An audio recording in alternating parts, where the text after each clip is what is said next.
The Center for Educational Media and the College of Education at Middle Tennessee State University are proud to offer professional development to K-12 educators in Tennessee through our online video library. These videos are aligned with standards set by the Tennessee Department of Education. For more professional development videos, check out our website at cem.mtsu.edu.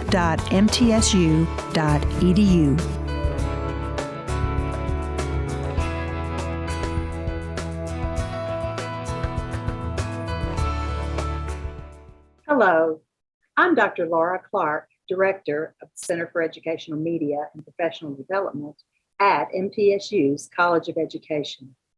Welcome to the ELL Collaborative, Spring Collaborative 2022 at MTSU, serving educators who support English learners.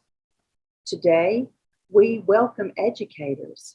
We welcome 240 who have registered for this conference from 51 school districts in Tennessee. I'm so happy that we have that many joining us today.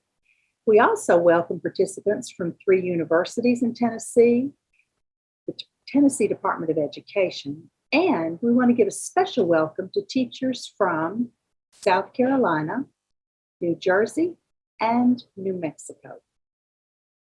The ELL Collaborative at MTSU began in 2017, but has grown into a broader initiative now, offering the School Counselors Collaborative and the SPED Collaborative, all part of what we now call the PK-12 Collaborative. It originates here in the Center for Educational Media. And for those who are joining us for the first time, the collaborative model that we use is a simple one. We find the good practitioners who are recognized by their peers, and they share their ideas of good classroom practices with others who are supporting English learners. And the topics we get come from you. So that's the model of the collaborative. It's very simple, but it works very well. Please contact us at our website if you'd like to be included on our mailing list for these collaboratives. Contact information will be on the screen today during our presentations and during the breaks. So now I'm happy to welcome Dr. Jana Brown McLean to join us today. Hi, thanks so much, Dr. Clark. I'm delighted to be here. Well, Dr. McLean is a member of the College of Education faculty in the Department of Elementary and Special Education, having worked as an ESL teacher prior to her time at MTSU. Dr. McLean also serves as the faculty coordinator for the ELL Collaborative and has helped us put together today's sessions. Dr. McLean, thank you for agreeing to serve as the faculty coordinator and for all you've done in your first year working as the ELL coordinator. Again, I'm just so happy to be here. I'm really excited about the sessions today and can't wait to moderate the questions that I know all of you will have as we hear from these wonderful speakers. I'm with you on that. So as she said, Dr. McLean will be sharing any questions you have at the end of presentations. So be sure and add questions to the chat, and then we will ask those at the end of the presentations. So thank you, Dr. McLean, and we will see you later in the presentation. I'd like to welcome now our first presenter, Dr. Heather Knox. Dr. Knox serves as gifted specialist for Murfreesboro City Schools. Dr. Knox, we've had numerous requests over these years from ESL teachers for strategies to work with gifted ELs. So I'm sure this session will be of interest to quite a number of teachers.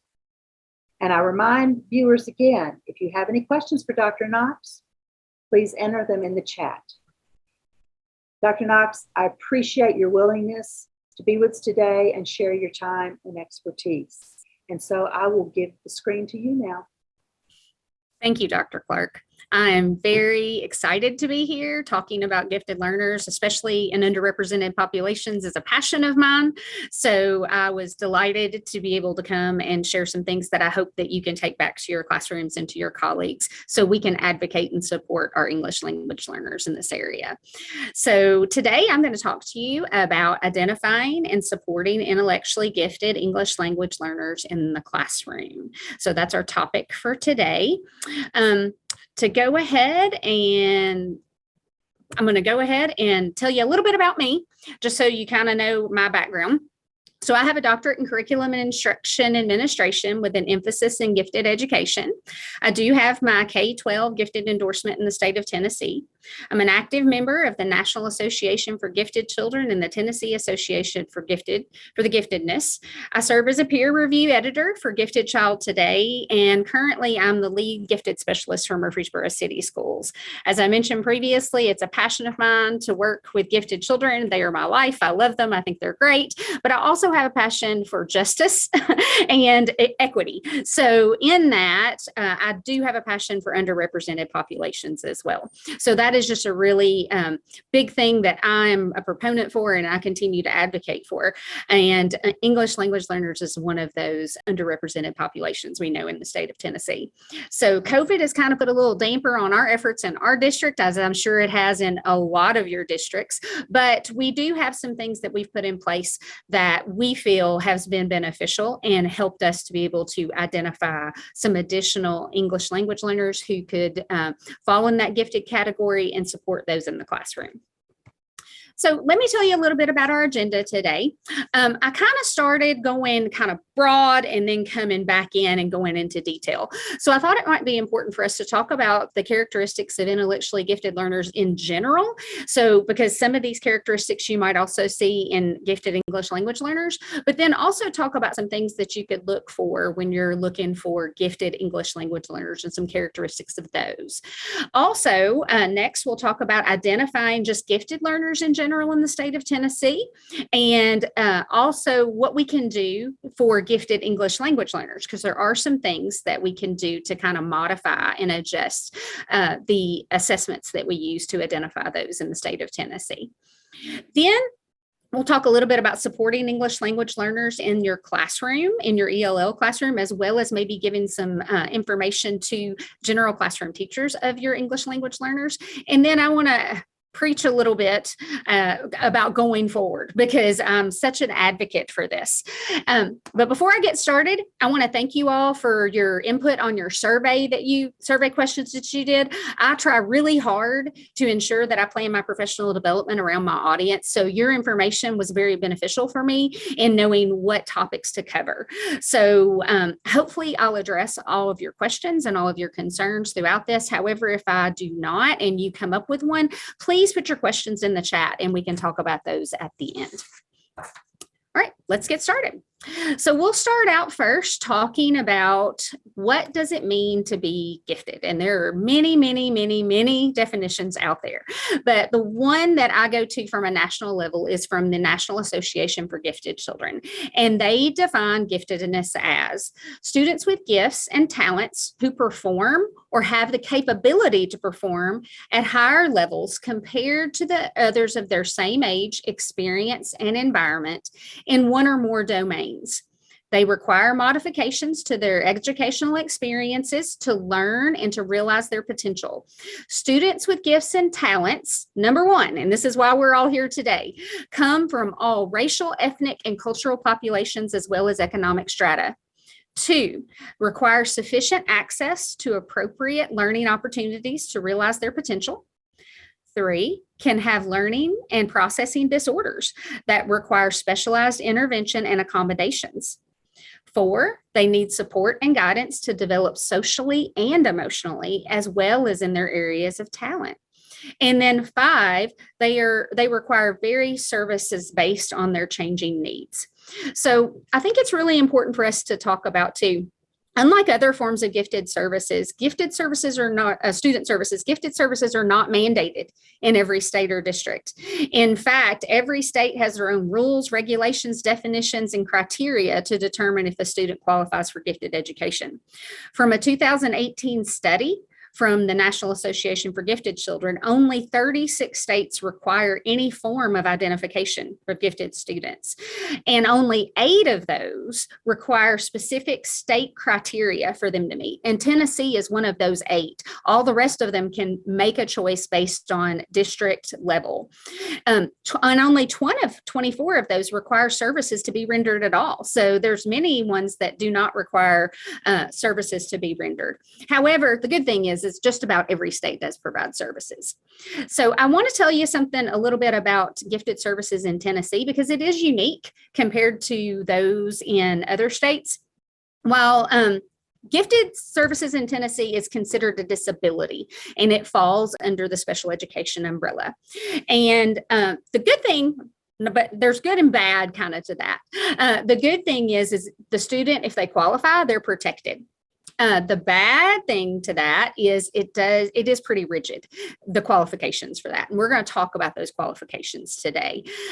Something that you might not know is we do not receive any federal funding for gifted education. The only funding that we receive is from the state under the gifted under the disability umbrella, but it's only about 15% of what any other disability receives. So we only receive a small portion.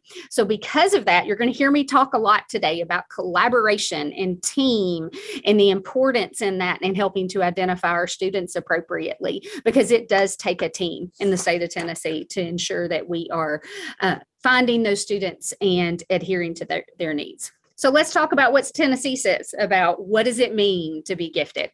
So Tennessee defines intellectual giftedness as a child whose intellectual abilities, creativity, and potential for achievement are so outstanding that the child's needs exceed differentiated general education programming, adversely affects educational performance, and requires specifically designed instruction or support services. They are children from all populations: cultural, racial, ethnic groups, English learners, all economic strata, and twice exceptional learners can all be found in this area. So what we tend to see here is this, especially when we're talking about some of those racial and cultural and ethnic groups and English language learners, is there's sometimes a barrier that we find, is that some educators struggle to understand that a student can have a massive strength in some area that could be gifted, but also have a deficit in another area. And that deficit in English language learners could be a language barrier. So we have to work to teach the teachers that you can work with that strength and continue to make that even more exceptional, and also work at that deficit at the same time. It's really important that we do that. We encourage that strength, but we also address that deficiency. And we can come up with a plan to do that. So we just really advocate for students and make sure that teachers know that, yes, they can be in an ELL classroom and receive gifted services at the same time. And we can do that together as a team. We can work on that individually. It really depends on the needs of the student. So that's something that we look for. So next, I want to talk about characteristics, because this was the one that a lot of you asked for. So first, I want to talk about common characteristics of just gifted learners in general. And I get really excited about this because they seem to be very unique. You'll notice that they have a motivation to learn topics of interest, and that's really important, because they might have one specific topic and they learn all that they possibly can about it. Really, it's all that they can talk about. They can talk about dinosaurs, and that's all they talk about is dinosaurs. Or I have one right now that is all about space and black holes and wormholes and everything. But they learn everything they possibly can about it. And those interests are usually very intense and unusual. I have a first grader right now is completely obsessed with coins. And so we are learning everything about coins and what coins are rare and what coins are not rare and what coins look like from different cultures and everything. And he's completely obsessed. And I have one obsessed with axolotls right now.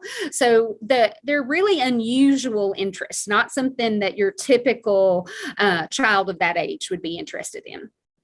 Next, they have really great creative problem solving strategies. So this is I think about this in the classroom when I taught math and I was the gifted cluster teacher. And when I would teach math, I would be writing something on the board, be working on something together, and then all of a sudden, one of my gifted students would pop out an answer to a question or a problem, and it was kind of like a record scratch. And we all turned our heads and was like, where did that come from? But those are the kind of creative and innovative problem solving strategies that you might see out of a gifted learner. They tend to be highly creative and imaginative. So when they tell a story, they go really in depth. They add a lot of detail. In fact, and there's always good and bad. They tend to have what we call an imaginative overexcitability sometimes. And that imaginative overexcitability can kind of be a really elaborate lie from time to time. So, and very believable. So those are some things that we have to look for as well. They also tend to have an emotional overexcitability and emotional intensity, where they are, when a neurotypical student might be sad in a situation, a gifted student might be super sad and kind of overreact. And that's what we say a lot of the times to those students. Why are you overreacting? Why are you getting so upset about this? But that's that emotional intensity that comes with giftedness. They also have the ability to understand and connect to abstract concepts. So again, one of those record scratching moments where you're talking about something and you've talked about something in class, maybe at the beginning of the year, and now you're talking about a different topic, and that student just says, hey, that's like this, and makes that connection that you never even thought of. And they can take it and remember those connections and remember those big ideas and think about universal themes if you know anything about that, and they can make really good connections with that. They have an expansive memory on their topics of interest. So they know not just one dinosaur, they know them all. They know what they eat, when they lived, where they lived, and they will remind you if you draw one that's in the wrong area or eating the wrong thing. They're very inquisitive, love to ask why. They have a high level of insight. They do have a pretty logical approach to reasoning, especially if they tend to be gifted in math.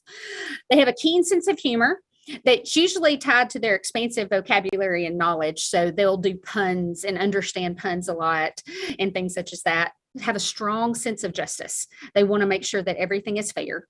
And they have feelings of being different. They know they're not like their peers. Now, if you've met one gifted child, you've met one gifted child. They may have one of these characteristics or all of these characteristics or a combination of these characteristics. But these are some general things to kind of look for. And these characteristics usually do stand out as you are working with these children. So now I wanted to add a little bit and talk about what the differences are in a student that might be gifted in English language learner. So first, they acquire that second language very quickly. So you'll start to see that being very rapid. A story that I think about is I was working with an English language learner teacher from one of my schools, and she said, I think you might need to come and work with this particular child. He just came in from South America in the fall, and this was around winter break. And he and I sat down and we did some activities together, and he was able to have a conversation with me. And I was told that he didn't speak one lick of English before he walked in the fall. And he was able to engage in conversational English with me. And his grammar was very good as well. So that was kind of made me kind of raise my eyebrows just a little bit. They tend to show high ability in mathematics. They display a mature sense of cultures and language. So not only in their home culture, but also the culture and language here in the United States. They code switch very easily. So they may be able to go back and forth between their native language and English. They have advanced vocabulary in their native language. So we do ask to foster that native language. And what do you know? What are some words that you know? And ask about that.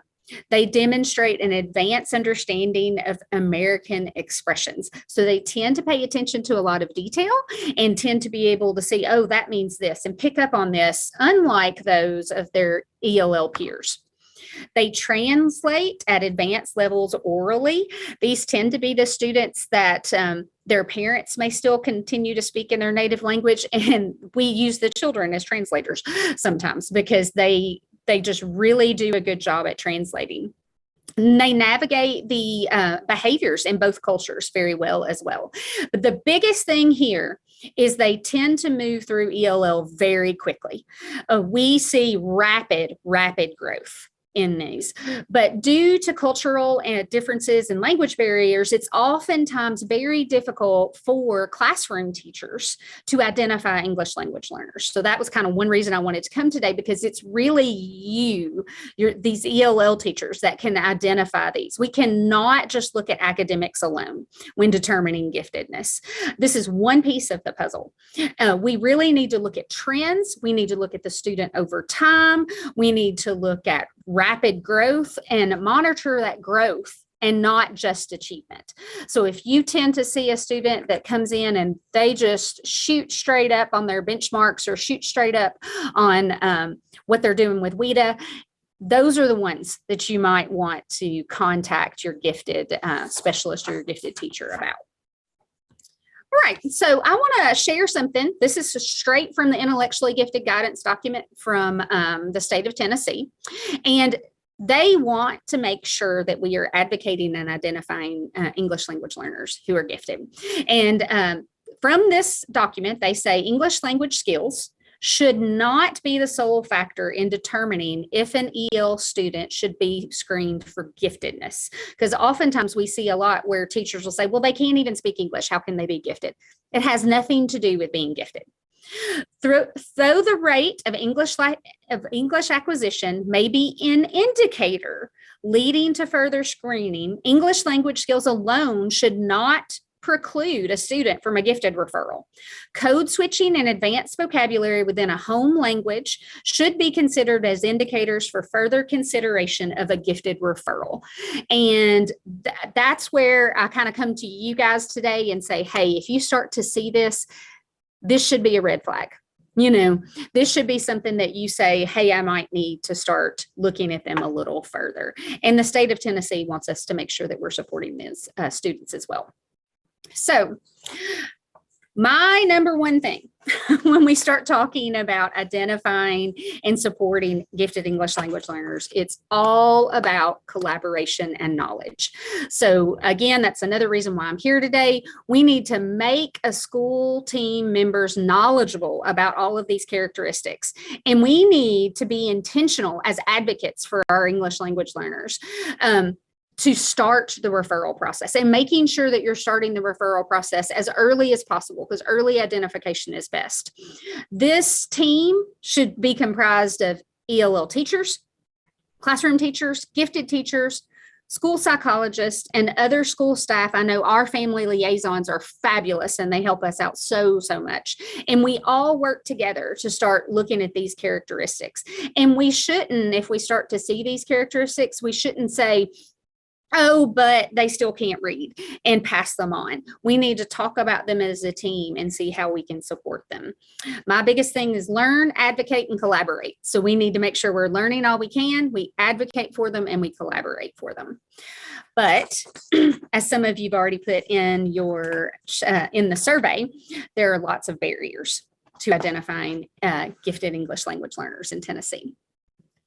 Culturally sensitive assessments can be a barrier. I know you guys have said that in your survey to me. Small districts with very few people and a few resources is also a barrier. And language and cultural bias in testing are also barriers that you guys have seen. But also some other barriers that we just see in the gifted world in general are the ELL students tend to have, with higher cognitive abilities, may have characteristics that are different than gifted learners who are English speaking. So it looks a little different. So we're still learning about gifted learners in general. And then when we add that other depth in there, that's why knowledge is so important. They are sometimes viewed as having lower cognitive ability due to their native English speaking peers because they are less fluent in English. So we have to kind of put that bias aside and say it's not about how well they can speak English. It's how well they can think and how quickly they can think. Their language differences often coincide with their cultural differences. And so those differences make it difficult sometimes to see it. And academic potential is not always evident when acquiring the English language. So we do have to look for how quickly they're moving through things. So again, that's where I'm hoping you guys can help us out. Right, next. I thought it might be really important for us to talk about what does identification for gifted look like in the state of Tennessee. And again, I'm going to kind of go broad and just talk about identification in general. And then we'll go in depth and I'll pick out some things here and there that can help with English language learners. So the state of Tennessee does have a rule called Child Find. And it says that it requires all districts to establish a child find process for all disability categories. That includes intellectually gifted. And this process must take into account multiple forms of data and must be reviewed by the school team to determine next steps. So really the two main options are some kind of data review that's looking at TCAP scores or some kind of benchmark data, or the use of universal screeners. And a universal screener is like, you might have a district where everybody in the second grade gets given a test, such as a COGAT or what we call an NNA2, T2, which is a negliary. And those are cognitive screeners that we look at and we can say, hey, wow, this student never even looked at them and they have really high cognitive ability. And the reason that we give those screeners is because they have a nonverbal component. The COGAT also has a quantitative component as well. And other sources of data that we can use in that child find process is like RTI screening data, general education interventions, and observations. So this is required by each district to be able to look for their gifted learners. Next, the next step is some kind of school team review. So the school team will sit down and talk about each student, and we will look at documentation of multiple sources, areas of concern and discussing those areas of concern, documentation of interventions and accommodations and other strategies that have been used in the classroom, intervention progress monitoring and fidelity. And that can be where you come in, because if they've shown that they've gone through that ELL curriculum and they are flying through it, that can be that progress monitoring right there. A process to determine if a student's needs are more intensive and they need more interventions than what's currently in place. So documentation for ELLs must include evidence-based practices for ELLs that we've tried this and those have shown to be beneficial. And the school team kind of looks at all of this. So again, we're kind of back to collaboration. It takes all parties monitoring the students' data, collecting evidence, and looking for those characteristics. So using a screener, if your school or your school system does use some kind of screener, I would encourage it to have a nonverbal component, because that nonverbal component will help us to identify the strengths of those gifted English language learners a little better. In our school district, we also use another form that's called the TABS. Again, COVID has kind of messed us up, so we haven't been able to use as much as we did.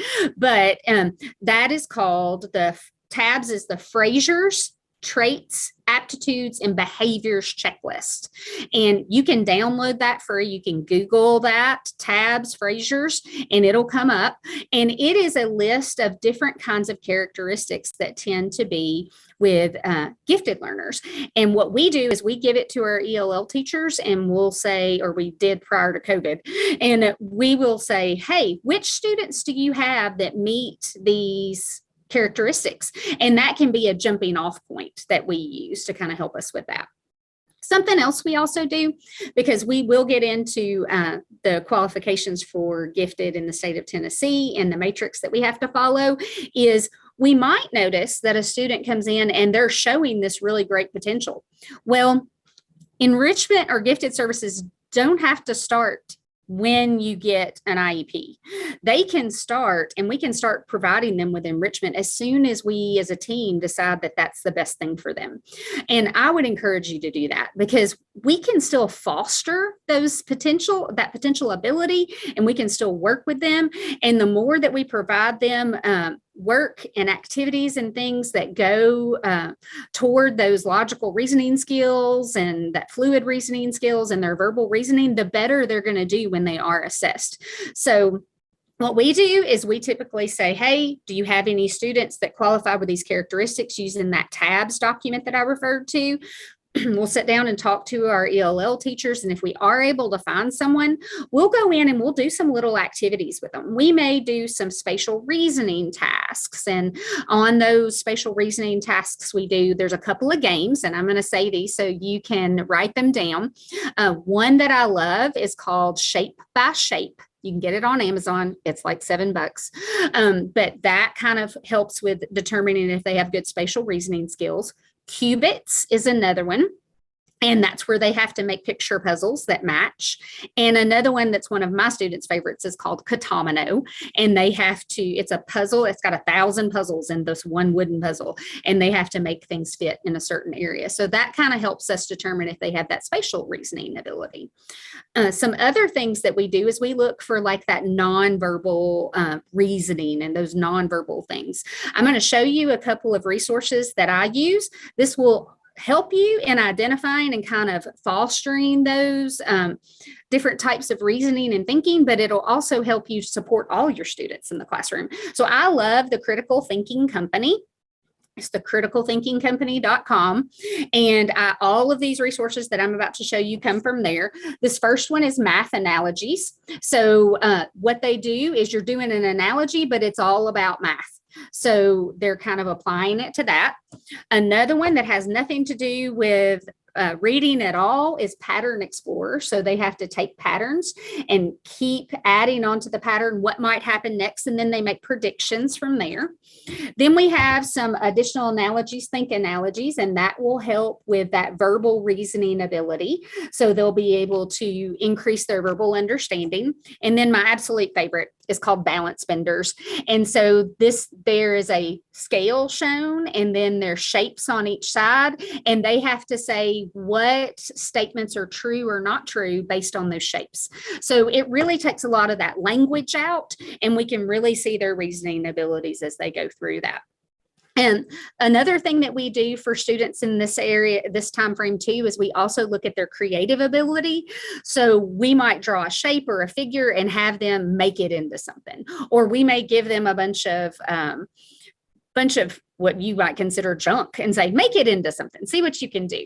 And you might notice their artistic ability and things such as that. That's evidence that you can collect when we're talking about those students. So those are just some ideas that I wanted to share with you at this time, because those will help foster those abilities when we get ready to give these assessments, because that's what we notice a lot.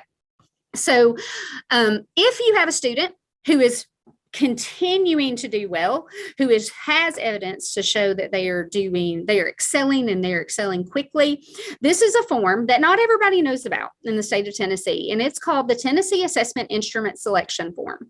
So let's say your school team has decided this student is showing gifted potential, and that we need to make sure that we are going to go through the process of being able to look at them and assess them for giftedness. So what I'd say here is this needs to be the first document that you look at as a team, because this document, we're able to mark where the student has things that we need to consider for assessment. Like they may have language barriers, they may have economic barriers or achievement barriers, or other types of environmental barriers. And this is used by the school psychologist and any other person providing any assessments to determine, number one, if they're eligible for using an alternative assessment, and number two, which alternative assessment might be the best to use. So I encourage this to be filled out as a team by everyone that's part of that school team, and it would help us to be able to identify students and get a true picture of a student's ability. So as far as identification in the state of Tennessee, I just kind of want to give you an overview of what that is and what that looks like. So we have 3 areas that we have to look at when we're determining if a student qualifies for gifted services in Tennessee. So we have to look at, number 1, educational performance, number 2, characteristics and creativity of gifted, and number 3, cognition. And a student has to receive a certain level of points and meet meet a minimum standard in each of these to be able to receive gifted services in Tennessee. And it's very specific as to what we can use to qualify each student in this area. So I'm going to go through each of these areas with you and kind of show you the areas that you can work toward when you're qualifying a student for that might be an English language learner. So the first one is achievement. We typically look for TCAP scores or some type of norm-based assessment scores, and we're very specific as to which ones we can use at the 90th percentile or above. Some other forms of individualized standardized testing that we can use is called the Woodcock-Johnson Test of Achievement. That's one of the ones that is allowed. We're lucky enough in our district that we have a Spanish version of this, so we are able to have one of our family liaisons if we need to administer this. You don't need any special training to administer this. The scoring is a little off, but so that kind of helps. The Woodcock-Johnson also has some other different ones. So I would encourage, if you have a student who may be Hispanic or Arabic, that you give them to them in their home language, because that could help the scoring be better, especially since you have to reach that 90th percentile or above. We also have the opportunity to use what we call the TNSUP, and that is the Tennessee Supplemental Form that we can use for academics. This is really good, and it's only allowed if that previous document, that assessment selection document that I referred to previously, is used. And they have to have a certain number of characteristics checked on that document. Sometimes I would give it to teachers and the teachers would be apprehensive about documenting things. But when I explain to them that this allows us to use alternatives assessments, they really become more open to checking some of these boxes. The TNSUP kind of takes away that academic performance. So as if you fall within some of these characteristics where you might have a language barrier or you may come from an economically disadvantaged home, then you could use the TNSUP in lieu of academic performance. So that's one of the big takeaways I want you to understand, that there is a way to get around that academic piece, is by using this if certain criteria is met in that other, that assessment selection form. So I think that's really important for us to talk about that. Next, let's talk about characteristics and creativity. That's the second characteristic or second criteria that we have to meet. So there's a couple of different ways. Most of these are checklists, so that's pretty good. You can use what we call the TEN-TALK, which is a teacher checklist of gifted characteristics, and that has 80 characteristics. Only 27 of them are related to giftedness, and you don't know which ones are which. Only the people who score it do. And that's mainly used. That's mainly what we use. However, since with English language learners, not all of the characteristics look the same. So using this might not always be the best bet for them. There's also another form that we can use called the GES, and that is a normed-based checklist of gifted characteristics. And that is widely used across the United States, and it is normed-based, so we can use that. Two other things that are very good, and they take away kind of that language barrier, is the Torrance test of creative thinking. I know we use that a lot in our district. And that is complete drawing creativity tests. So if they're very good with drawing, you can give them this test. It takes about 30 minutes. You do have to have a certification to administer it and score it. But if anybody's interested in that, you can email me. I'll give you my email at the end and I can tell you where to do that. And it does give you a really good indication of the creative abilities of a student. And then there's also what we call the TEN-CREAT, which is again a checklist, and it's a checklist of creative thinking and their ability to think kind of outside the box.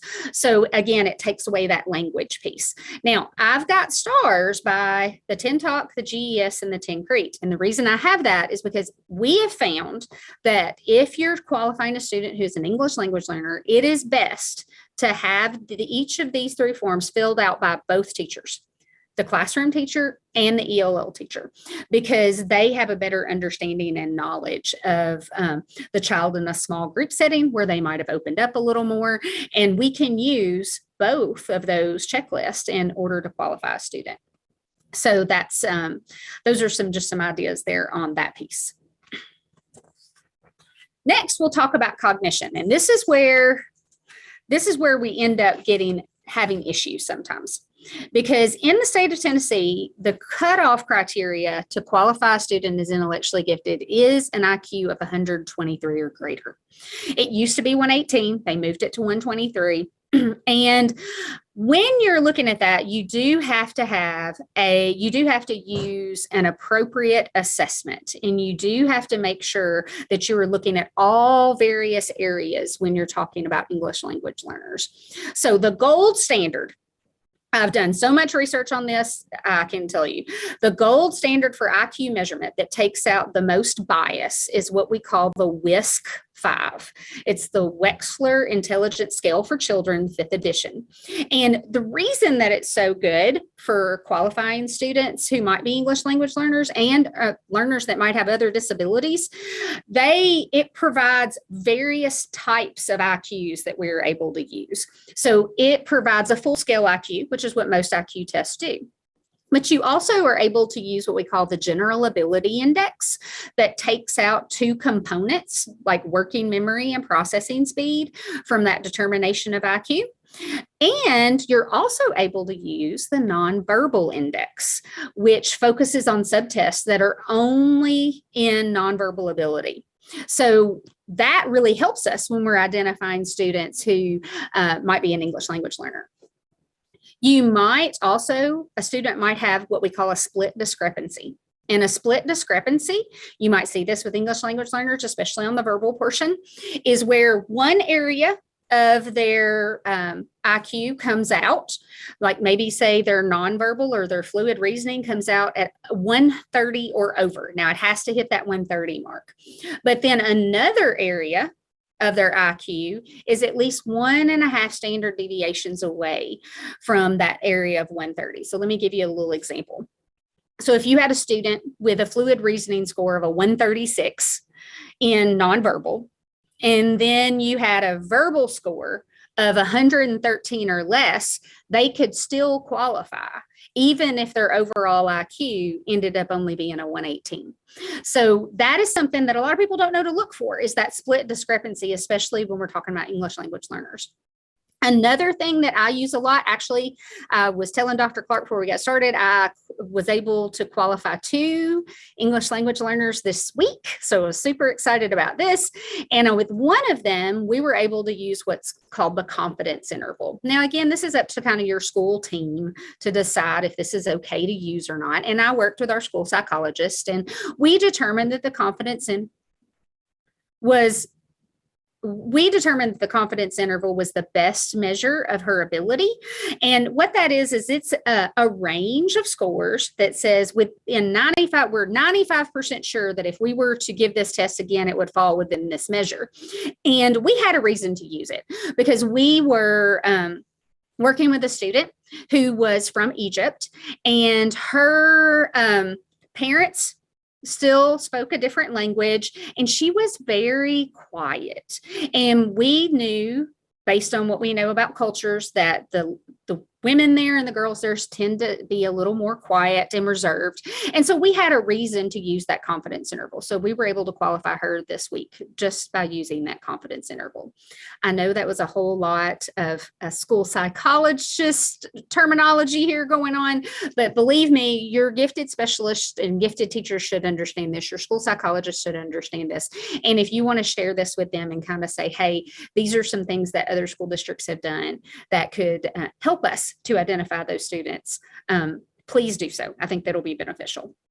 So how do we overcome these barriers of identification? What can we do?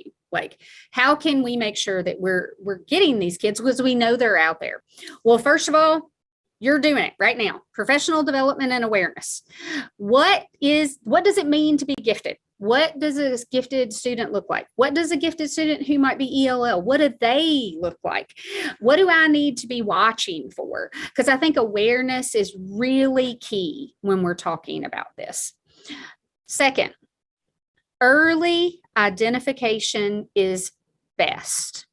And so some of the things that we do as a district is we allow any staff member any staff member, it doesn't matter who it is, they can be our after school staff, to refer a child and start working with children before they test. And that's kind of a big kicker too. I feel like we need to prep them for what could happen. We're trying to identify earlier in kindergarten, first and second grade, when that IQ is still a little moldable, and we're working with them with some of these activities that I'd shown you. We're kind of giving them those puzzles. We're having them think outside the box. We're engaging them in creative problem solving, and that really helps to expose them to new thinking, so that when they get to these assessments, they know what's coming. They know what to do. And because that background knowledge and all of those experiences and all of that exposure is so good, and it is so beneficial, especially if they have not had it. So if we know that we have a student here who really has the ability to go far, but maybe they lack exposure, nothing is wrong with spending a year or so having them work with an enrichment teacher, having them get some extra things to do, exposing them to new things before testing. I would think that any teacher in your building would be happy to work with them and give them that extra love and support, so that when we get ready to test them, they're ready. They've had that equal exposure that some of their peers might have. The third, collaboration and advocacy. Knowledge of gifted characteristics. That can be from your classroom teacher, your ELL teacher, your general education teacher, your RTI group, your school psychologist. What we know is we're professionals and we are experts in our area, but we can't make the assumption that everybody else knows what we know and that everybody else follows what we follow. And so we have to share that expertise with others. We have to say, hey, I realize there's barriers in the state of Tennessee. How can we get around those? What can we do? How can we create a program that's going to support our students and that's going to make sure that they're getting what they need? And work with that team, come up with something, try new things, collaborate with other districts. That's what we've done. We've called other districts and say, hey, how do you do a portfolio? We've never done this before.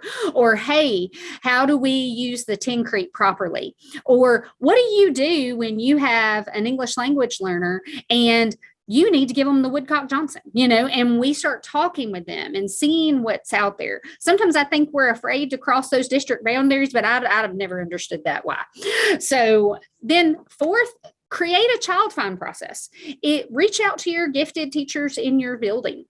See what they have that's available. Talk to them about some of the things that we talked about today. That Fraser's traits, aptitudes, and behaviors checklist is fabulous. I know somebody asked on the survey about local norms.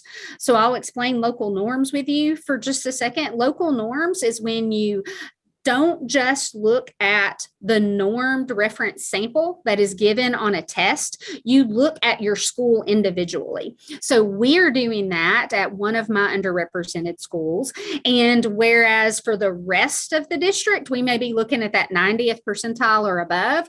Well, we're looking at that 80th percentile for them. So we took that norm down 10 percentiles. And I'm working with those students in that 10% range and before testing, but until I see that they're ready for testing. And so, yes, using local norms, you can absolutely do it to help you identify. We can't use local norms to qualify a student, though. We still have to use the regular norm sample. And so, but we've used local norms to help us identify those students with that potential, though, because we do know exposure is so important. Using universal screeners, making sure those screeners have a nonverbal component. We analyze and dig through benchmark data, and I would encourage there to be an ELL review of benchmark data and show growth and see how that goes. Engage them in those games that I talked about, like Cubits and Katamino and Shape by Shape. Work with creativity. creativity is so fun. If you don't teach creativity, I would encourage you to do it and add a little bit to your ELL classroom, because it's all about fluency of ideas, flexibility of thinking. It is all about becoming more original in what we come up with and adding details. And so any game or something, I know Bob Ross has a game, I play it with my kids, where we paint shapes and we have to figure out what everything is. And it's a really fun, creative experience for them. So any of those activities that you could do in your classroom, or you can work with the classroom teacher to incorporate. Sometimes we just even put it in centers, and we may say, hey, go out here, teach them how to do it, have it in a center that they can work with, just that exposure so that they know what to do.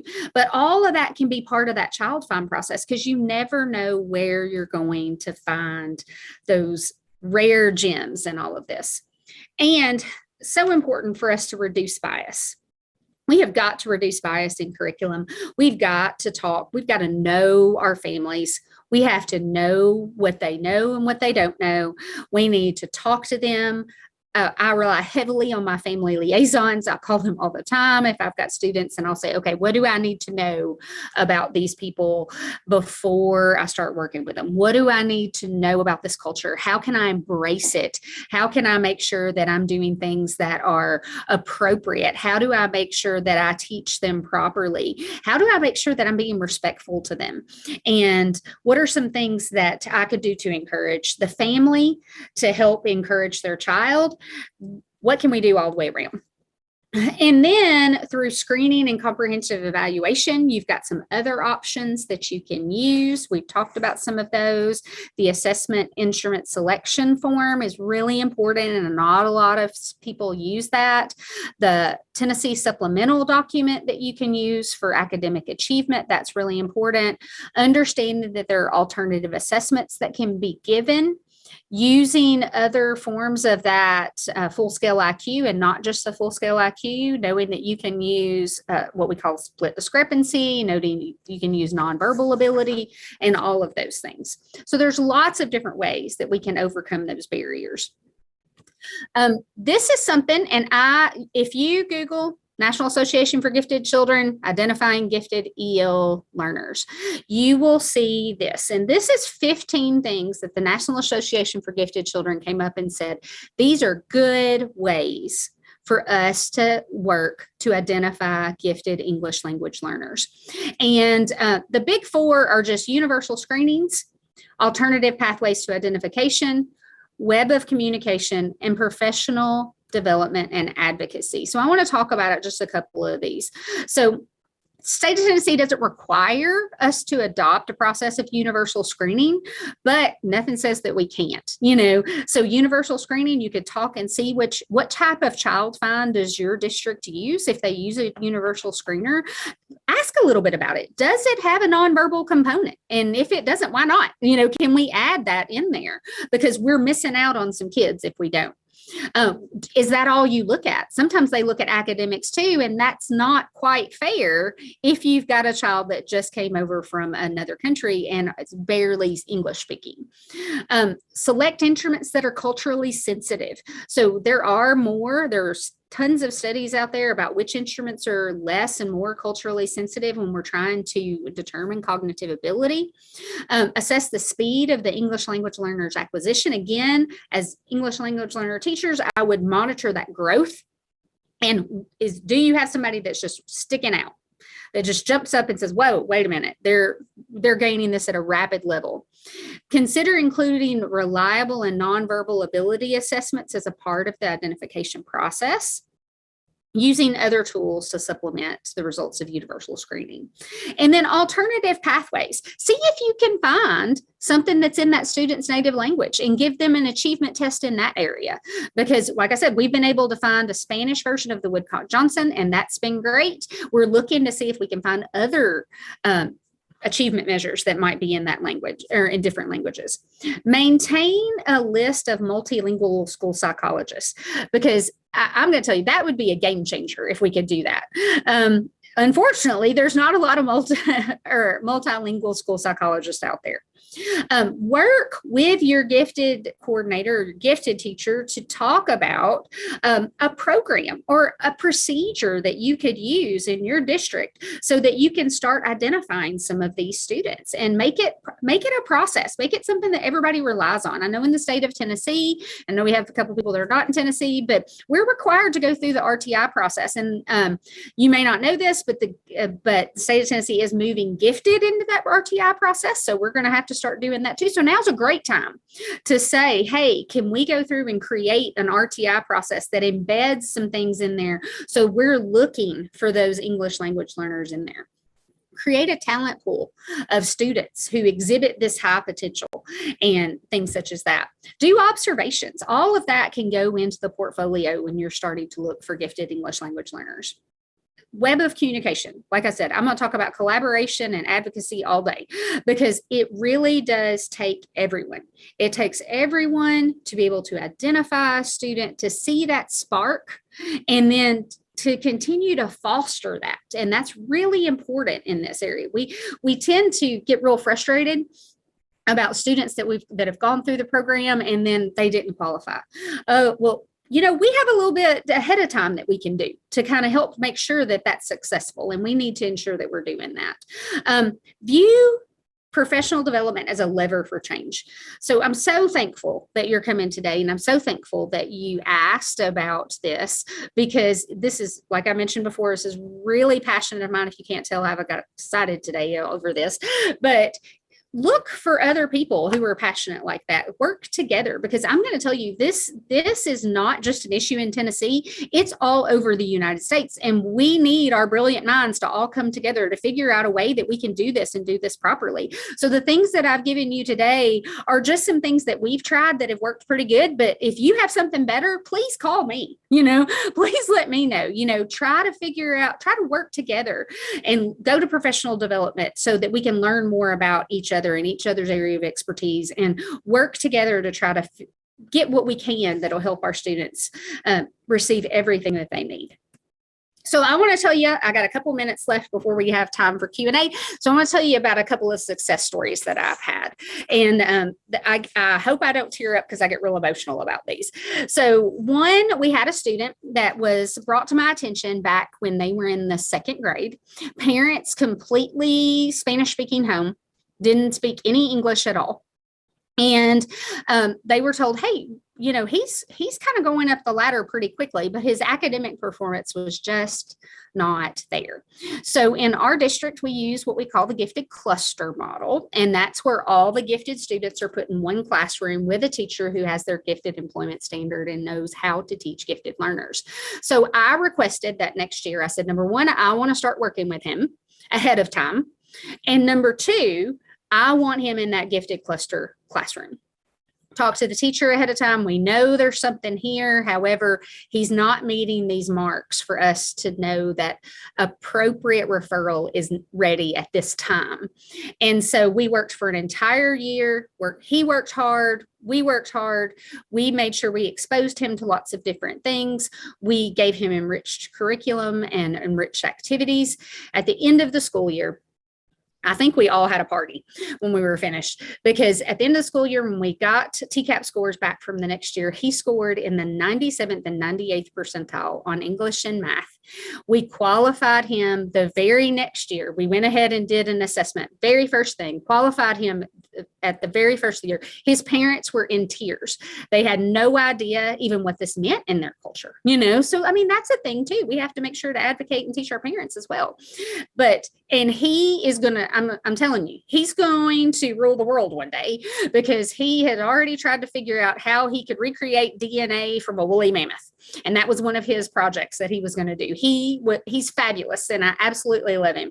And I get teary-eyed when I talk about him. Another one, I mentioned this one previously. We had done the tabs activity with our ELL teachers, and one of the ELL teachers came to me and said, I think you need to look at this friend. He's the one that started in the fall, came from South America, and then by the winter, he and I were talking, conversationally, and I worked with him for quite a while, and I sent our family liaison a message, and I said, you may want to contact parents and see what we can do about getting him in our program.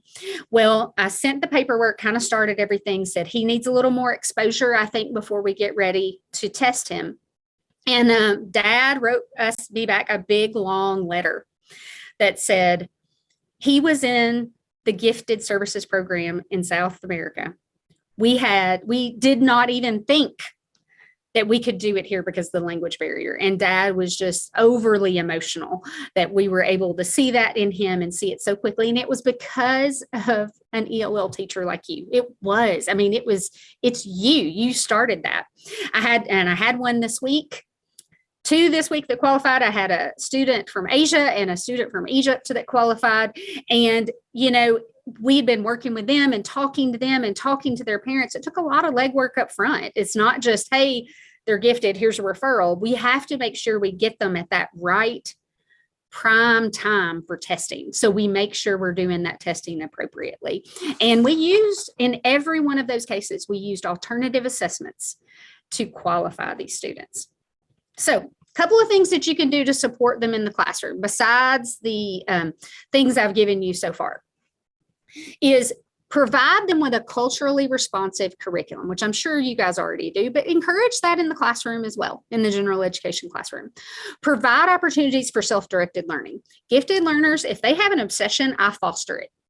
The parents hate me sometimes. They'll go, why are you encouraging this coin collecting? Because I'm teaching them how to think. It's not about what to think, it's about how to think. And I want to encourage them, if they know how to do something, that they grab onto it and they learn as much as they possibly can about it. And I teach them a safe way to learn about it.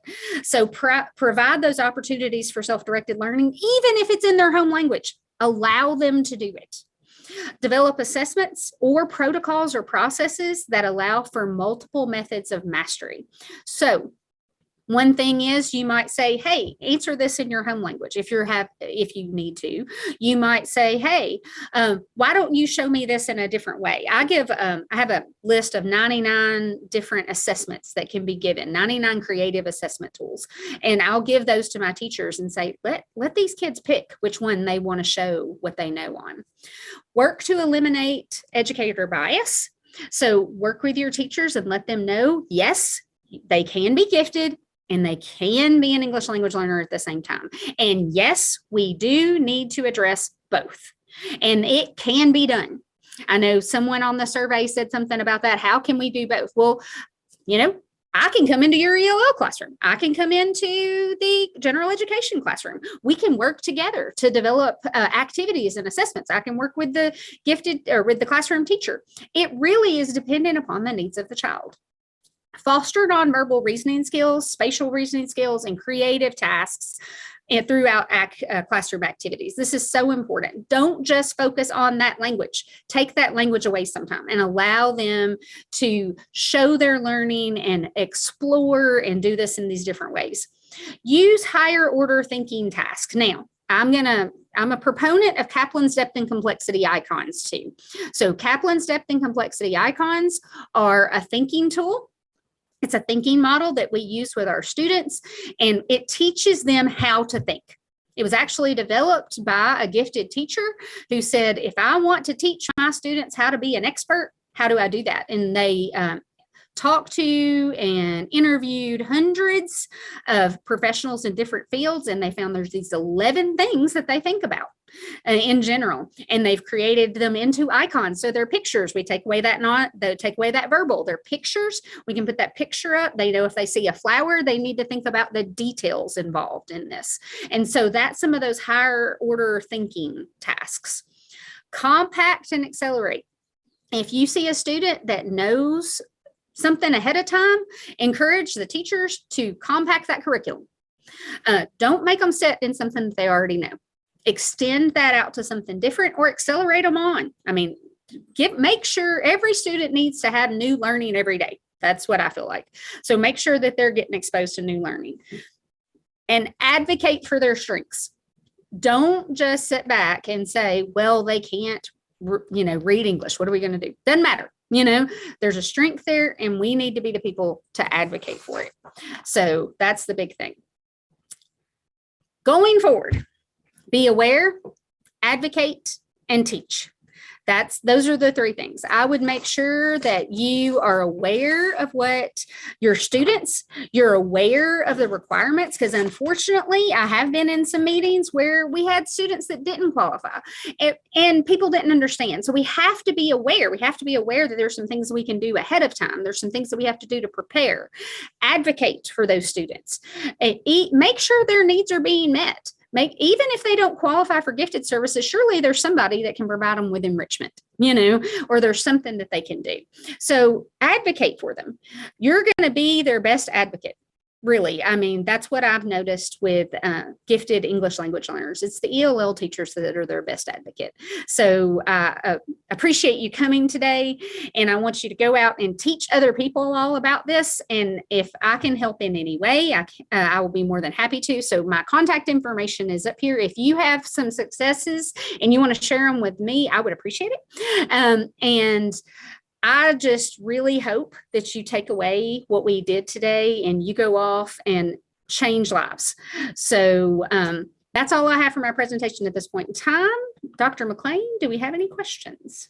We have so many questions. Oh, no. Thank you. No, thank you so much. Not just for your expertise. I mean, you're clearly very knowledgeable and an expert in this topic, but also your passion is so visible as well. I apologize for that.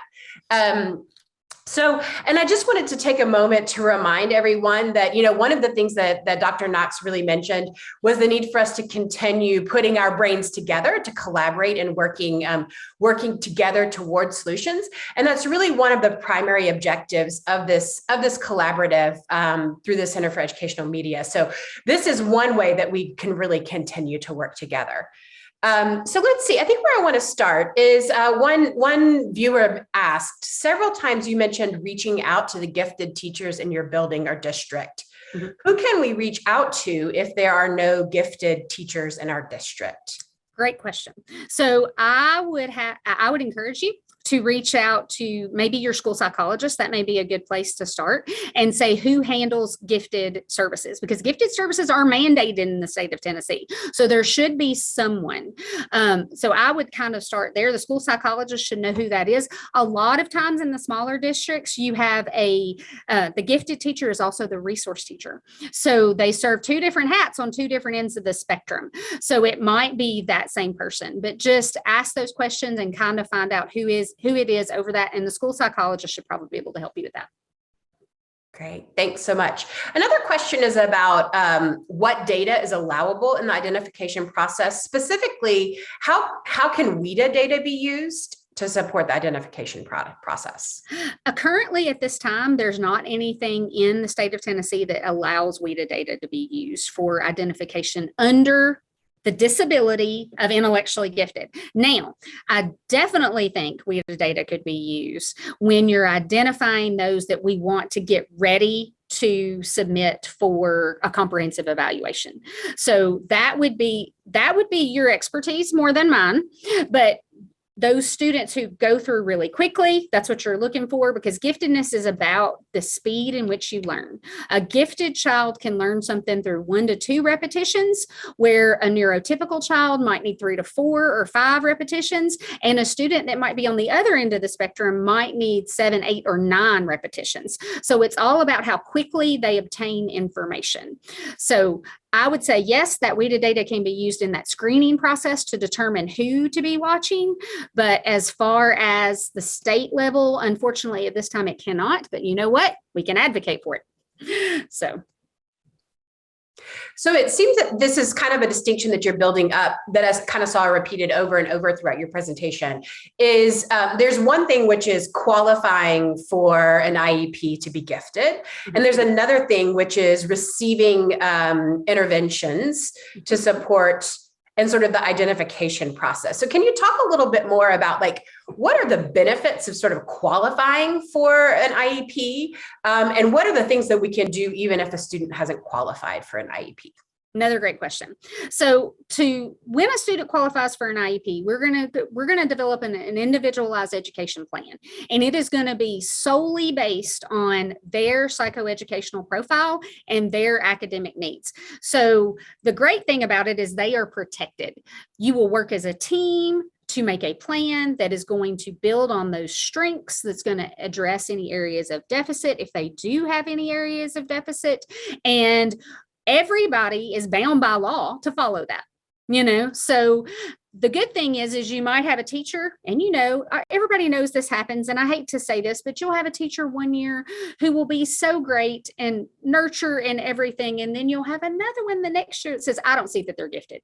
Well, this protects them in that, so that yes, they are. We have data to prove that they are. So an IEP protects that time, and it protects those strengths, and it protects that instruction, so we can make sure that they're still receiving that instruction. Whereas if we start noticing that there's that potential there, then we can provide enrichment. As I mentioned, Gifted is going to start following the RTI process. So it's going to kind of be like tier 2 and tier 3, where they need that enrichment opportunities. It needs those opportunities for self-directed learning. And that's something that any teacher can provide. Now, it'll kind of get a little hairy if they're still receiving English language services and they need that. And that would be, again, where collaboration would come into play. And the gifted teacher, the enrichment teacher, should work with the ELL teachers to decide what would be a good way. Maybe it's a push-in where the enrichment teacher comes in and works with them. Maybe they do planning together. But what is the best way so that we're making sure that all the strengths are being identified and they are being served, and that we're fostering these students in the best way we can possible? So that was another question, was what kind of things will change? How will this look different when Tennessee moves gifted identification into this more RTI model? So we will follow the same protocol as we do when we're looking at the resource end. So it will be that we have to go and we have an RTI meeting, I'm assuming. I'm making some assumptions here, but we've been following the RTI model for gifted for a couple of years. So we have an RTI meeting, we look at data, we say, these are the students that are popping out. Is there anybody else we need to look at? So the good thing about it is we're going to be talking about kids, which is what we need to do. And we're going to have everybody in that meeting talking about kids. So I think that's the best thing, because a lot of times we will just say, oh, they're gifted, they're going to be okay. Oh, they're gifted, they're going to be okay. Well, now we're going to be talking about them, and we're going to be saying, do we see these things? Because while a student, it might be gifted, and that's great that they learn quickly, anytime you're on either end of the spectrum, those gifts come with areas of need, so there may be social emotional needs, they may be behavioral needs. I even notice physical needs. A lot of my students have medical conditions, or they're very small in their stature, and those are some things that we see, and we have to address those needs too from that area. So we're going to be talking about kids mainly, and we're going to be following that process. So we're going to be gathering data from multiple sources. We're going to be deciding as a team what next steps need to be taken, because like I said, sometimes people will just say, hey, I think this English language learner is gifted, let's test them. Well, that might not be the right time to test them, and I don't mean that because they don't have the ability. I mean that because we need to foster some of those experiences before we put them in that testing bubble. I hope that answered your question. Yes, it does. Another question that's sort of similar is, how often are you sort of permitted to retest students to qualify? You mentioned with English learners, students designated as English learners, that maybe their achievement isn't quite where it needs to be. How much time has to lapse before you can sort of test them to qualify again? Okay, now I'm not a school psychologist, but I can tell you based on my experiences with them, is most of the time it's after 1 calendar year. So we have to make sure, because we cannot give the same assessment over 1 calendar year. So if we've given the WISC, you can't give it again without another calendar year lapsing. So that's kind of been the rule of thumb, is for us to say 1 calendar year. Okay, makes sense. It seems that this process for intellectually gifted learners in Tennessee is a pretty rigid one. If you're in a small district with limited resources, what is the best approach to advocate for EL students who you feel could be gifted? I think following that RTI process is going to be the best if your district is there and doing that. But the biggest thing would be start small. Go ahead and because it does feel so big. There's so much to do, but start small, develop a process. What can I do as the ELL teacher to identify these students? And how can I come to the gifted person or the school psychologist and develop a team to say, hey, these are kids that we need to look at. So start with you, make a change with how you're doing things and see if there's a way that you can make some small changes. Because I'm going to tell you, it takes a long time to develop a program that is going to work effectively.